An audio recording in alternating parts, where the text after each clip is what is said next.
අපි මේ වර්ණනා කරන මහ පොළොව අපිට එරෙහි වෙනවා. අපි වර්ණනා කර කර ෆොටෝ ගහ අපි සන්තෝෂ වෙන මුහුද අපිට එරෙහි වෙනවා. අපි කඳු මුදුන් වලට නැගිලා ආසාවට කඳු මුදුන් වලට යනවා. හරි ෂෝක් හුලම් පාරක් අනේ එන්නේ. එතන හරි ෂෝක් තැන. හුලම් කපොල්ලක් එතන. අපි යන් එතන ලස්සන බලන්න. අපි කඳු මුදුන් වලට හුලම් වදින්න යනවා. අත් දෙක මේ දෙපසට දිගු කරගෙන අර හුලම් පාර විඳගෙන අපි ෆෝටෝ ගහනවා. අපි මේ වින්දනය කරන හුළඟ අපිට එරෙහි වෙනවා.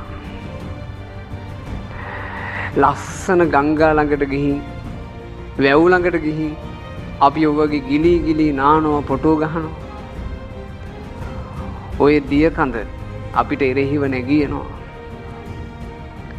2025 වර්ෂයේ තාමන් අපේ ඒ අත්දැකීම් වල උෂ්ණය ගිහිල්ලවත් නැහැ.